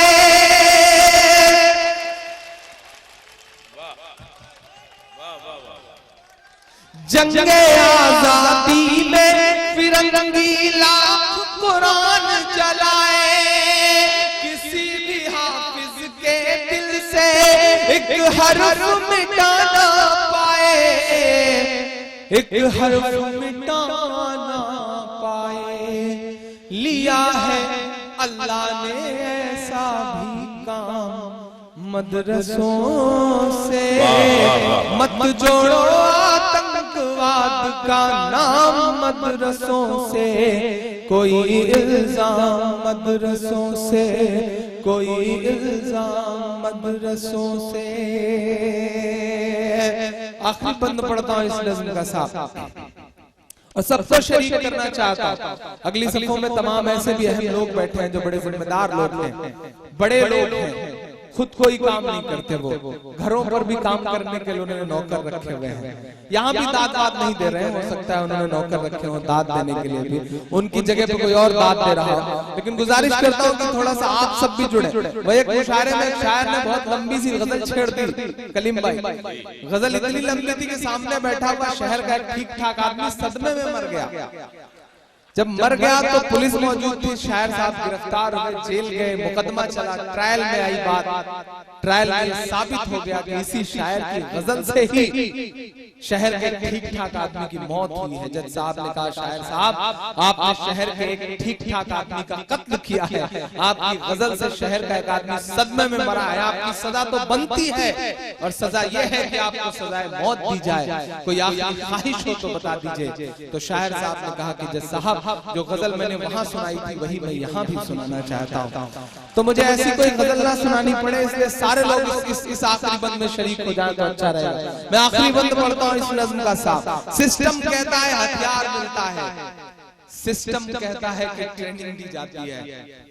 मैं इस देश का एक जिम्मेदार नागरिक, इस देश के संविधान में, कानून में पूरी आस्था रखने वाला एक शहरी एक बंद पढ़ता है और बताता है कि वहां मिलता क्या है।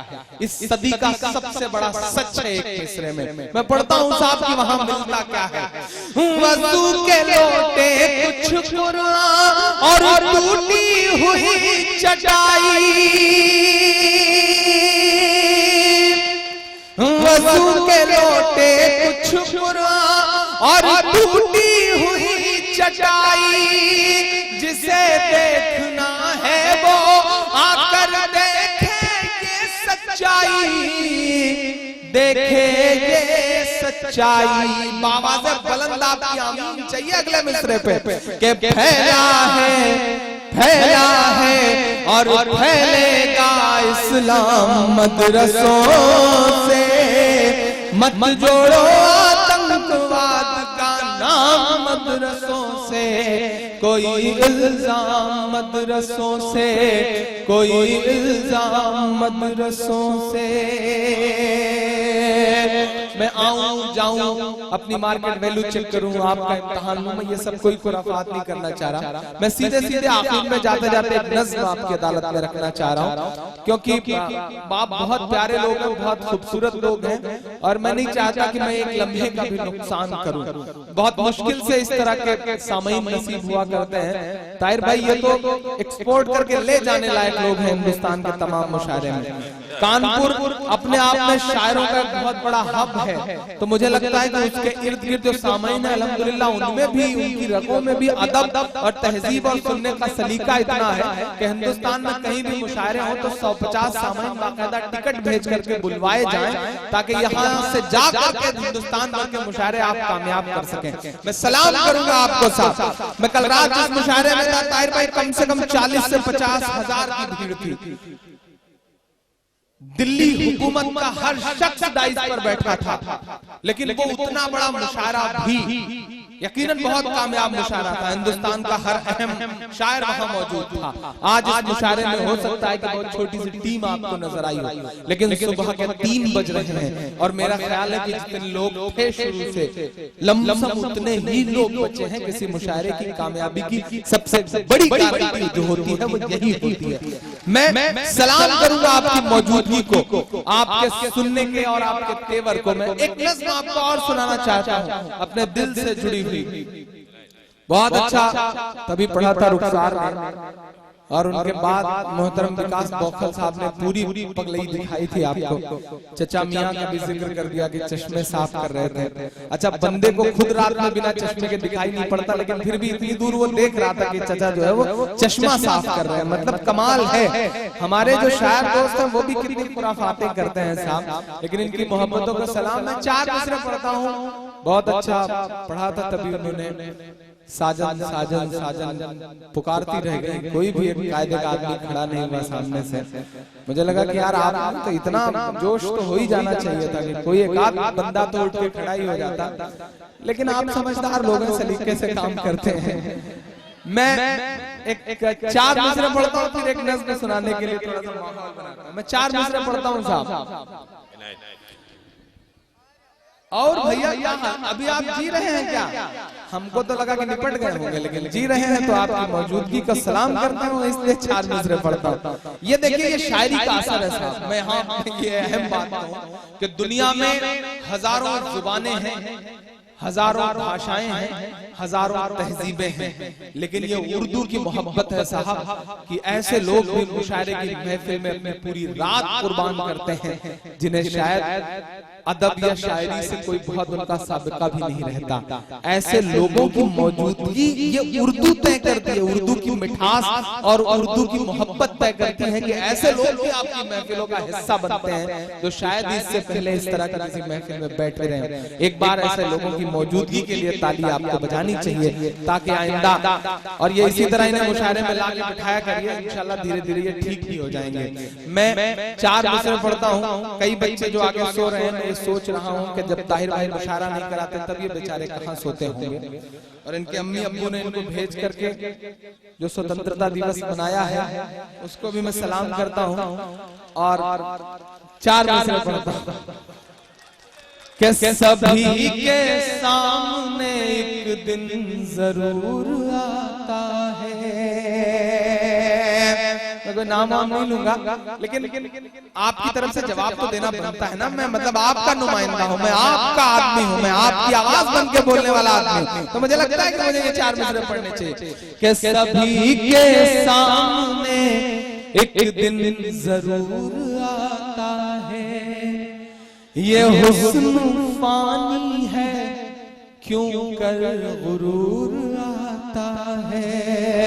ये हुस्न फानी है क्यों कर गुरूर आता है। किसी भी क्रीम या पाउडर से कुछ नहीं होता, नमाज पढ़ने से चेहरे पे नूर आता है। नमाज पढ़ने से चेहरे पे नूर आता है। फिर से पढ़ो, हजरत का हुक्म है कि फिर से पढ़िए।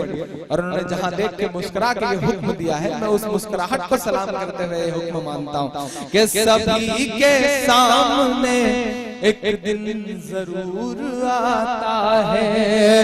ये हुस्न फानी है क्यों कर गुरूर आता है। किसी भी क्रीम या पाउडर से कुछ नहीं होता, नमाज पढ़ने से चेहरे पे नूर आता है।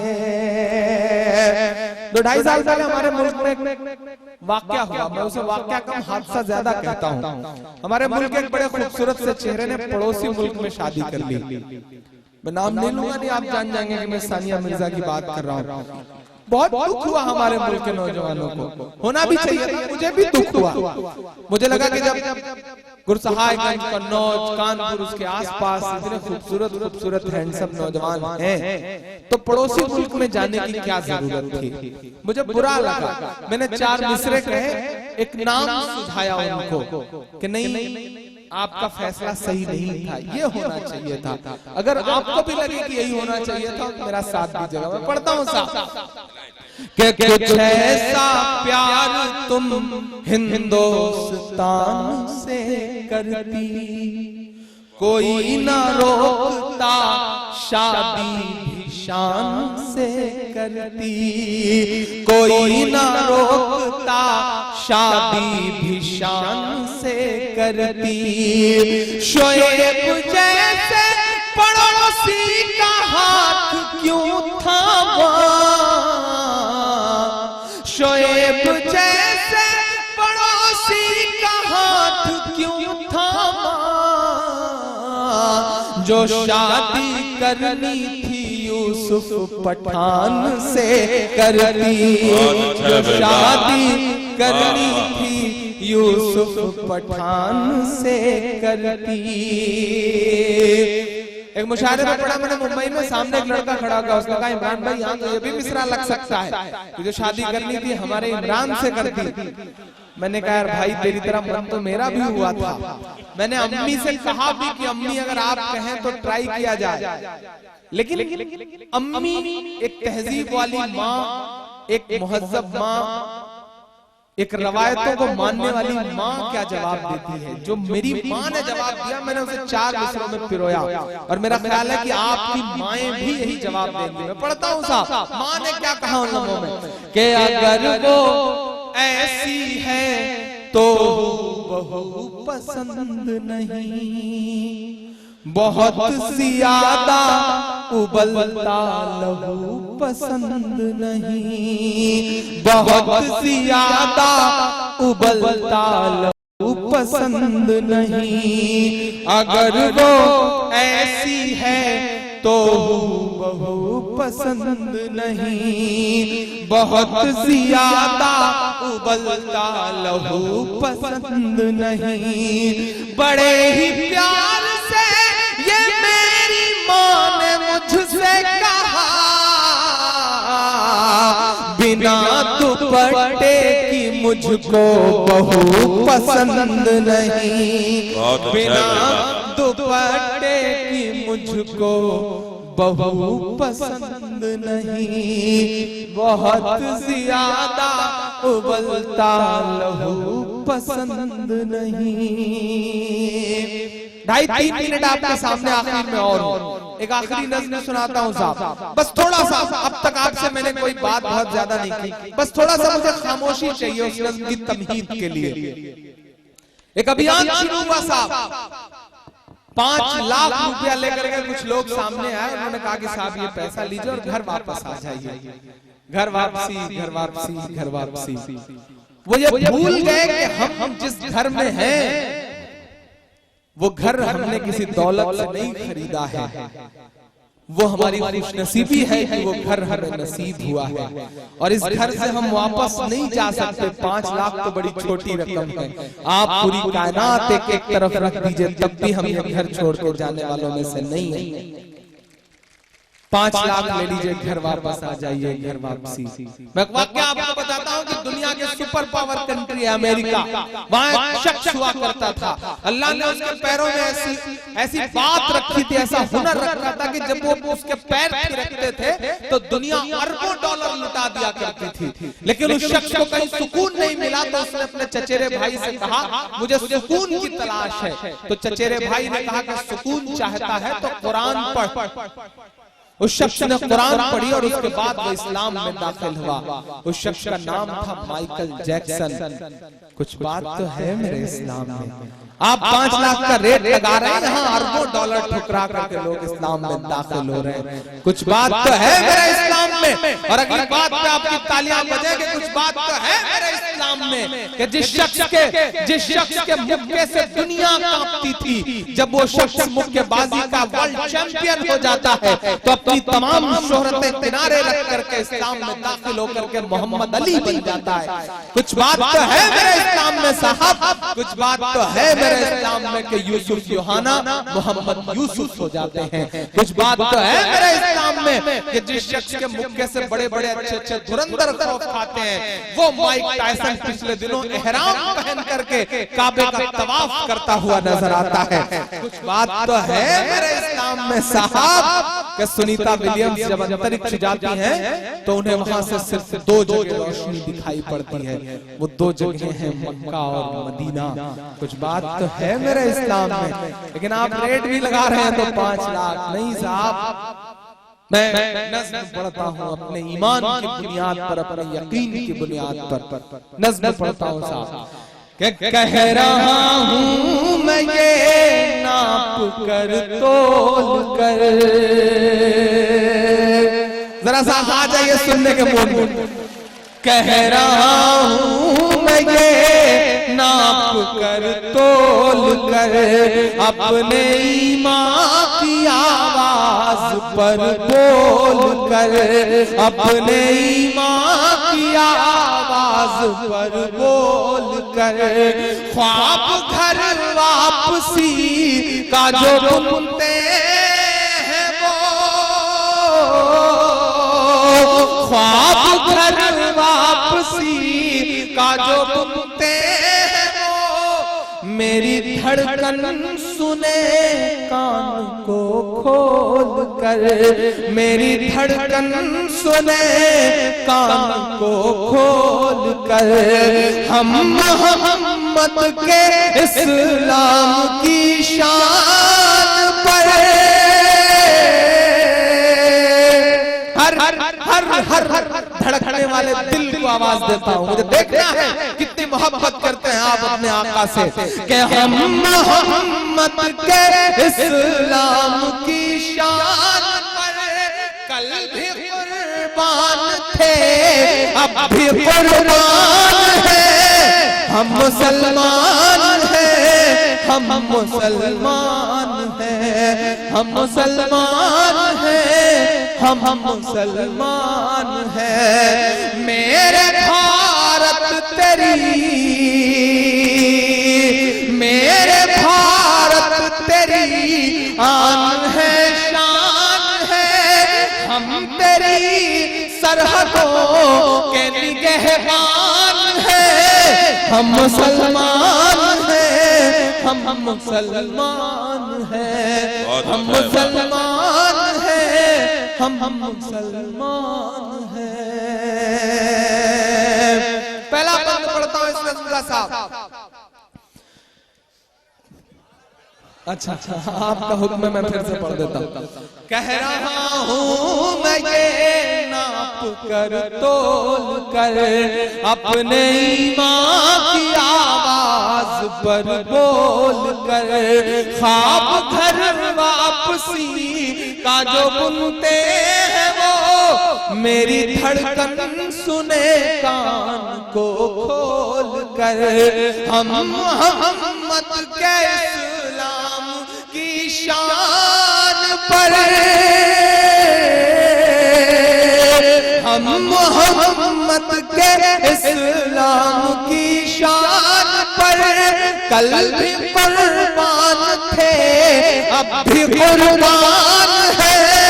हम मुसलमान हैं, हम मुसलमान हैं। मेरे भारत तेरी आन है, शान है। हम तेरी सरहदों के निगहबान हैं। हम मुसलमान हैं, हम मुसलमान हैं। पहला बंद पढ़ता हूँ साहब इस नज़्म का कि हम तो फारस अरब से भी आए नहीं, हम तो फारस अरब से भी आए नहीं। तेरे अपने हैं हम तो पराए नहीं, तेरे अपने हम तो पराए नहीं। इस तरह से सितम हम पे ढाए गए, इस तरह से सितम हम पे ढाए गए। मुद्दतें हो गई मुस्कुराए नहीं, मुद्दतें हो गई मुस्कुराए नहीं। कि मेरे पुरखों की जागीरदारी है ये, यहाँ से लेकर दिल्ली तक हजारों इमारतें गवाह हैं इमरान के मिसरों की। मैं पढ़ता हूँ साहब कि मेरे पुरखों की जागीरदारी है ये, मत समझना कि हम लोग मेहमान हैं। हम मुसलमान हैं, हम मुसलमान हैं, हम मुसलमान हैं, हम मुसलमान हैं। आखिरी बंद पढ़ता हूँ इस नज़्म का साहब। घर वापसी, घर वापसी, घर वापसी। मैं दो नाम गिना रहा हूँ, अगर करा सके तो उसकी कराए, अच्छी बात है। मैं नाम गिनाता हूँ साहब कि सब पे लागू ना ये बेबसी कीजिए, अपने घर की भी कुछ चौकसी कीजिए, अपने घर की भी कुछ चौकसी कीजिए। हो वो मुख्तार नकविया शहनवाज, हो वो मुख्तार नकविया शहनवाज, पहले उनकी तो घर वापसी कीजिए, पहले उनकी तो घर वापसी कीजिए। और कन्नौज वालों, आज की रात के आखिरी 2 मिसरे, मेरा ईमान, मेरा तेवर, मेरी खुददारी, मेरा ज़मीर और आपके 800 सालों का इतिहास अगर 2 मिसरों में सिमट आया हो तो मेरा दामन भर के विदा करना मुझे कि 5 दिन की हुकूमत पे इतना नशा, एक हाथ हवा में उठा हुआ नजर आया अगले मिसरे पे कि 5 दिन की हुकूमत पे इतना नशा, 5 दिन की हुकूमत पे इतना नशा, हम तो वो हैं जो सदियों से सुल्तान है, हम। वाह वाह।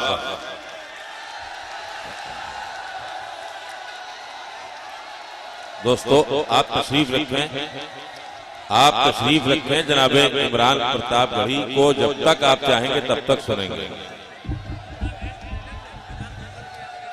एक सेकंड, आप तशरीफ रखें जनाबे इमरान साहब, बगैर आपको सुनाए हुए नहीं जाएंगे। आप तशरीफ रखें अपनी अपनी जगहों पर, आप तशरीफ रखें।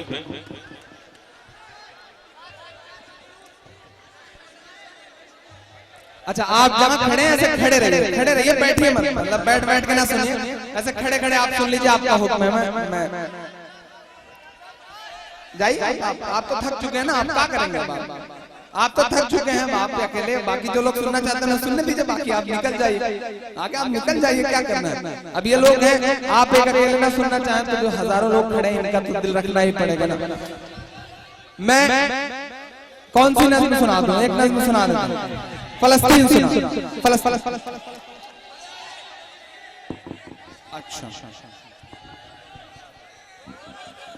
अच्छा, फलस्तीन सुनाओ। लेकिन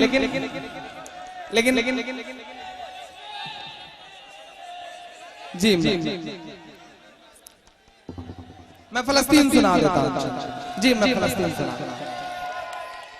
दुनिया के कोने में एक मुल्क जहाँ अस्पतालों पे बम बरसते हैं, जहाँ स्कूलों पे बम बरसते हैं, आप गूगल पर उस मुल्क का नाम टाइप करें तो लहू दिखता है, खून दिखता है।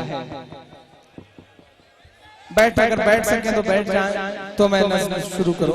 अगर बैठ सके तो बैठ जाएं, या फिर पीछे के लोग खड़े हो जाएं। अगर मतलब ना बैठ सके तो सारे लोग खड़े हो जाएं या सारे बैठ जाएं, जो बेहतर बन सके कुछ ऐसा इंतजाम कर लें, क्योंकि बड़ी संजीदा सी नज़्म है। तो मैं सबको बिठा दीजिए, पीछे वाले लोग देख नहीं पा रहे हैं, ये मसला है। बैठ जाएं आप हज़रात, जो बैठ ही जाए, बस पीछे जो बिल्कुल पीछे है वो थोड़ा सा आगे चले आए, जो बिल्कुल पीछे है वो थोड़ा सा आगे चले आए।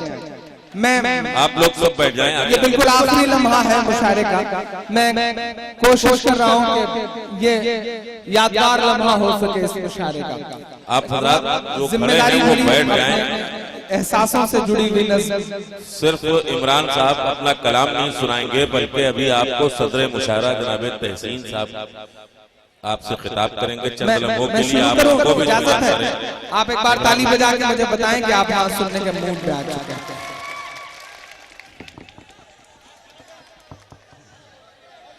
ये मेरी कौम के रहनुमा भी सुने। थोड़ा सा वॉल्यूम बढ़ा दे, थोड़ा सा वॉल्यूम बढ़ा दे, थोड़ा इको बढ़ा दे। ये मेरी कौम के रहनुमा भी सुने, मेरी उजड़ी हुई दास्तां भी सुने, मेरी उजड़ी हुई दास्तां भी सुने। ये सेल्फी, ये फोटोज मैं इंशाल्लाह मुशायरा खत्म होने के बाद आधे घंटे इसके लिए भी दूंगा। लेकिन अभी आप सुने, अभी आप सुने सेल्फी एक शख्स जो चाहे मैं इंशाल्लाह सबके साथ, मैं बच के भागने वालों में से हूं नहीं, मैं तो आपके बीच में आकर के आपका शायर हूं, मैं तो आवाम का शायर हूं। मेरा जिस तरह चाहिए उस तरह मोहब्बतों से इस्तेमाल करें।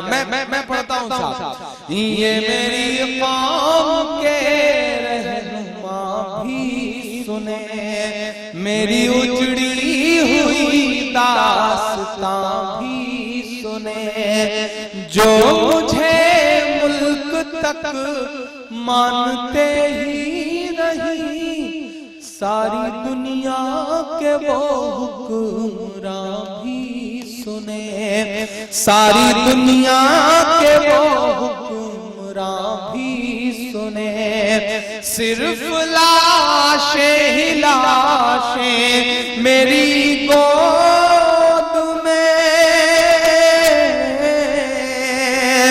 सिर्फ लाशें ही लाशें मेरी गोद में, कोई पूछे मैं क्यों इतना गमगीन हूँ, मैं फलस्तीन हूँ, मैं फलस्तीन हूँ, मैं फलस्तीन हूँ, मैं फलस्तीन हूँ। आए लड़ रहे हैं और दूसरी तरफ सुपर पावर की दी हुई मिसाइलें हैं, तोपें हैं। मैं एक बंद पढ़ता हूँ मासूम मुजाहिदों के नाम, उन मासूम जंगे आजादी के सिपाहियों के नाम जो अपना मुल्क बचाने की लड़ाई लड़ रहे हैं। मैं पढ़ता हूँ साहब, और चौथे मिसरे पे आपकी दुआओं का शोर, आपकी तालियों की गूंज उन तक जाए। मैं पढ़ता हूँ साहब कि रेत पर रब का फरमान पलता रहा। भाई ए भाई चुप हो जाओ ना थोड़ी देर, मैं दांत देने को कह नहीं रहा हूँ, आपसे चुप बैठ जाओ ना इस पे। रेत पर रब का फरमान पलता रहा, मेरे दामन में ईमान पलता रहा, मेरे दामन में ईमान पलता रहा, मेरे बच्चे लड़े आखिरी सांस तक,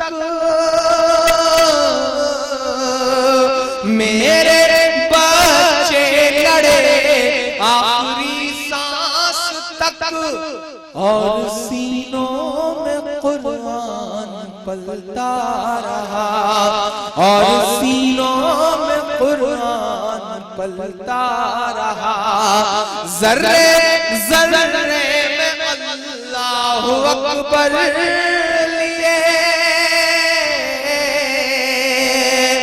ज़र्रे ज़र्रे में अल्लाहु अकबर लिए, खुश नसीबी है मैं साहिबे दीन हूँ, मैं फलस्तीन हूँ, मैं फलस्तीन हूँ, मैं फलस्तीन हूँ, मैं फलस्तीन हूँ। ना ही रोएंगे और ना ही मुस्काएंगे, सिर्फ नग़्मे शहादत के ही गाएंगे, सिर्फ नग़्मे शहादत के ही गाएंगे, अपना बैतुल मुक़द्दस बचाने को तो,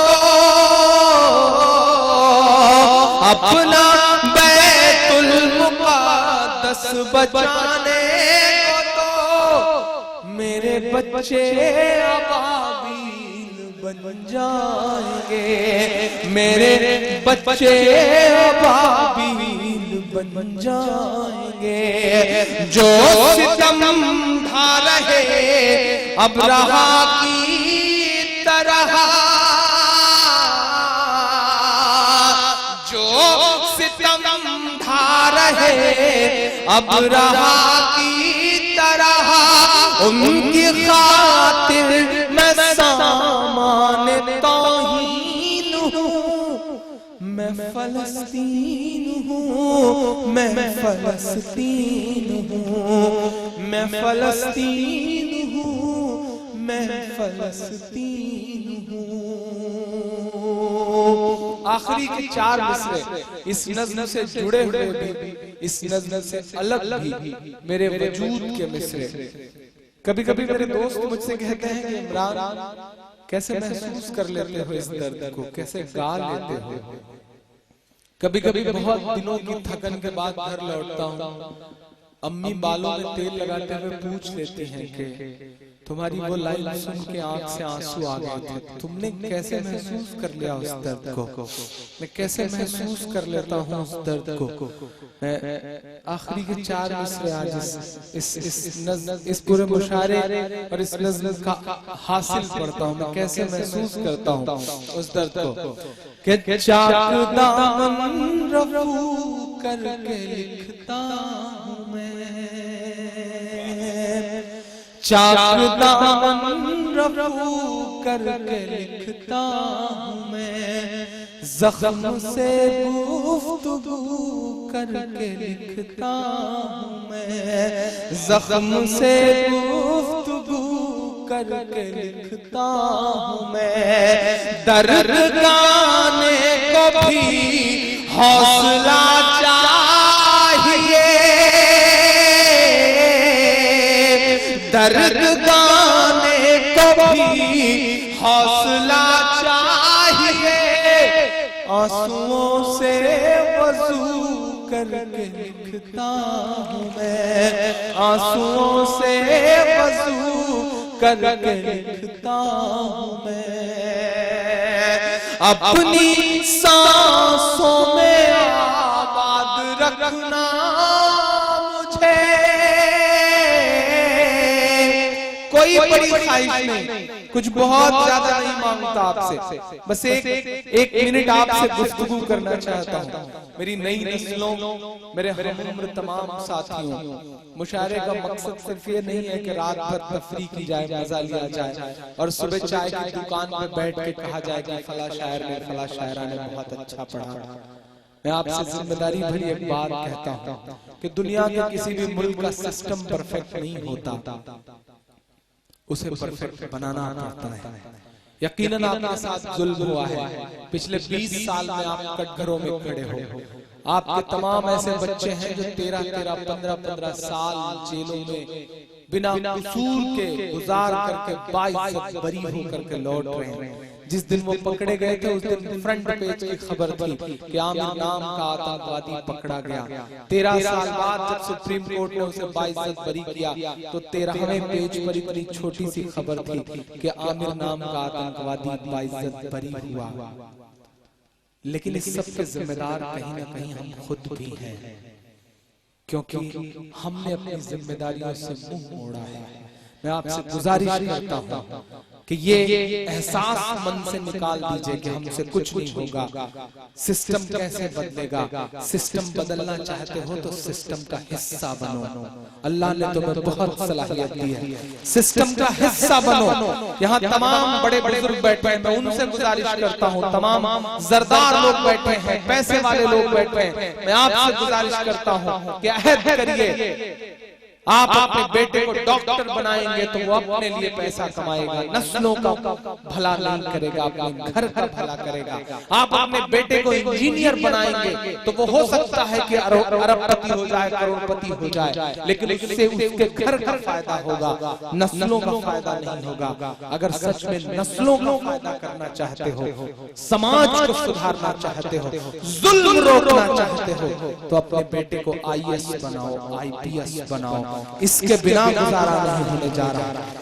आज से यहाँ जाना तो सुबह बैठ कर सोचना कि थाने में एक सिपाही तुम्हारे नाम का आ जाता है तो थाने का निजाम बदल जाता है। तसव्वुर करो कि जिस दिन डिस्ट्रिक्ट मजिस्ट्रेट बन करके SSP बन करके जिले पर बैठोगे, उस दिन कम से कम जुल्म के खिलाफ तुम्हारी इतनी ताकत रहेगी कि जुल्म को रोक सकते हो। मैं गुजारिश करता हूँ मेरी नई नस्लों, अगर यहाँ बैठे हुए हजारों लोगों में 2-4 लोग भी अगले 3 साल में IAS हो गए तो मैं समझूंगा कि आपने मेरे आंसुओं का सदका मौका दे दिया है मुझे।